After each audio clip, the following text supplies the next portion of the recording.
Hi friends, ഇന്ന് നമ്മൾ ചെയ്യാൻ പോകുന്നത് ഒരു ജാഗോറിൻ്റെ കൺസീൽഡ് ഫ്ലഷ് ടാങ്കിൻ്റെ ഫ്ലോട്ട് ബ്ലോക്കായിട്ട് അതൊന്ന് റിപ്പയർ ചെയ്യുകയാണ്. അപ്പോൾ ഫ്ലോട്ടായതിന് വേണ്ടി നമ്മൾ ഉള്ളിൽ എടുത്തിട്ടുണ്ട്. അപ്പോൾ അത്യാവശ്യം പ്ലംബർമാർക്ക് തന്നെ ചെയ്യാൻ പറ്റുന്നൊരു പരിപാടിയാണിത്. ചിലവർ ടെക്നീഷ്യനെ വേണ്ടി വെയിറ്റ് ചെയ്ത് നിൽക്കും. അതിൻ്റെ ആവശ്യമൊന്നുമില്ല. കറക്റ്റ് നമുക്ക് ഈ ഫ്ലോട്ട് അയക്കാനുള്ള കാര്യങ്ങളും എല്ലാം നമുക്ക് യൂട്യൂബിൽ നോക്കിയാൽ തന്നെ അറിയാൻ വേണ്ടി പറ്റും. ജാഗ്വറിൻ്റെ മാറി വരുന്ന ഓരോരോ മോഡൽസിനും ഓരോരോ ചെറിയ ചെറിയ വ്യത്യാസങ്ങളേ ഉണ്ടാവുള്ളൂ. അപ്പോൾ നമുക്ക് പെട്ടെന്ന് അത് അയച്ചു കഴിഞ്ഞാൽ അതിൻ്റെ ഉള്ളിൽ വാഷറുകളുണ്ടാവും, അതേമാതിരി പിന്നുകളുണ്ടാവും. അങ്ങനത്തെ ഓരോ കാര്യങ്ങളും അയക്കുമ്പോൾ എല്ലാം വളരെ ശ്രദ്ധിക്കുക. ഓരോന്നും അയച്ചിട്ട് പാർട്ടായിട്ട് മാറ്റി വെക്കുക. എന്നിട്ട് ഇതുപോലെ അയച്ച് ക്ലീൻ ചെയ്ത് കഴിഞ്ഞതിന് ശേഷം ഫ്ലോട്ട് ഒന്ന് പുറത്തേക്ക് വെച്ചിട്ട് ഒന്ന് ഓൺ ചെയ്ത് നോക്കുക. നോബ് ഓൺ ചെയ്തിട്ട് ഓഫ് ആകുന്നുണ്ടോ നോക്കുക. അതിൽ ഒന്ന് ലിഫ്റ്റ് ചെയ്ത് നോക്കുക. ലിഫ്റ്റ് ചെയ്ത് നോക്കിയിട്ട് ഓഫ് ഉണ്ടെങ്കിൽ നമുക്ക് ഓക്കെയാണ്. അപ്പോൾ ഒന്ന് എല്ലാം ഫ്ലോട്ടൊക്കെ ഒന്ന് നല്ല കറക്റ്റ് ക്ലീൻ ചെയ്തിട്ട്, പിന്നെ വേണമെങ്കിൽ സൈഫണൊക്കെ ഒന്ന് അയച്ച് ക്ലീൻ ചെയ്ത്, വെള്ളത്തിൻ്റെ കംപ്ലൈൻറ്റ് അനുസരിച്ചാണ് ഇതൊക്കെ പെട്ടെന്ന് കംപ്ലൈൻറ്റ് വരിക. വെള്ളം നല്ല വെള്ളമാണെങ്കിൽ അത്യാവശ്യം കുഴപ്പമില്ലാതെ നിൽക്കും. വെള്ളത്തിൻ്റെ മോശം വെള്ളമാണെങ്കിൽ, കോർപ്പറേഷൻ വെള്ളമൊക്കെ ആണെങ്കിലാണ് കൂടുതൽ പ്രശ്നങ്ങൾ വരിക. അപ്പോൾ നമ്മൾ ഇത് അയച്ചാൽ ഇത് കൊടുക്കേണ്ട ഒരു ചെറിയൊരു ക്ലിപ്പാണ്.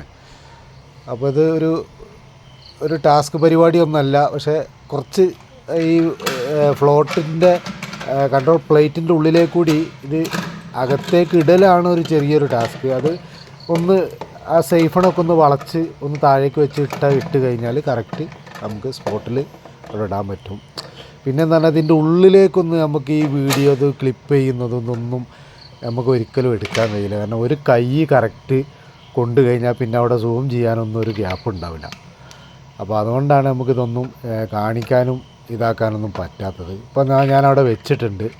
അത് ജസ്റ്റ് അവിടെ ആ മേലൊന്ന് പ്രസ് ചെയ്താൽ ആ ക്ലിപ്പിലേക്ക് അത് താഴേക്ക് കറക്റ്റ് വീഴും. അത് വീണ് കഴിഞ്ഞാൽ പിന്നെ നൈലോൺ ട്യൂബ് നേരെ ഫിക്സ് ചെയ്യുക. എന്നിട്ട് ഒന്നുകൂടി നോക്കുക. നോക്കിയിട്ട് ഓക്കെ ആണെങ്കിൽ അടുത്ത് നേരെ പ്ലേറ്റ് കയറ്റി കൊടുക്കുക.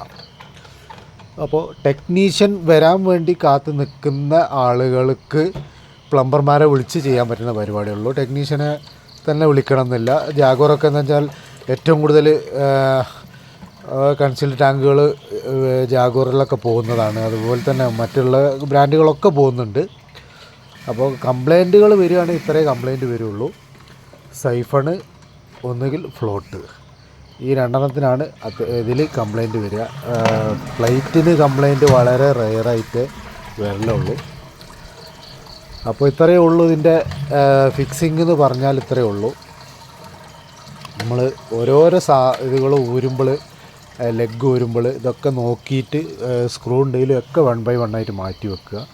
ഒന്നും മറക്കാതിരിക്കുക. അതാണ്, ഒരു സാധനം മറന്നു പോയി കഴിഞ്ഞാൽ പിന്നെ അതെവിടെയും നിലത്തിട്ട് പോയി കഴിഞ്ഞിട്ടുണ്ടെങ്കിൽ പിന്നെ ഇതൊക്കെ സ്പെയർ കിട്ടാൻ ഭയങ്കര പാടായിരിക്കും. ടെക്നീഷ്യൻ്റെ അടുത്ത് മാത്രമേ സ്പെയർ ഉണ്ടാവുള്ളൂ. പിന്നെ അതിന് നമ്മൾ പേയ്മെൻറ്റ് കൊടുക്കേണ്ടി വരും.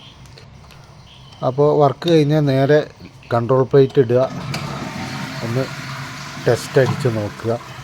ഓക്കെ ആണെങ്കിൽ ക്ലോസ് ചെയ്യുക.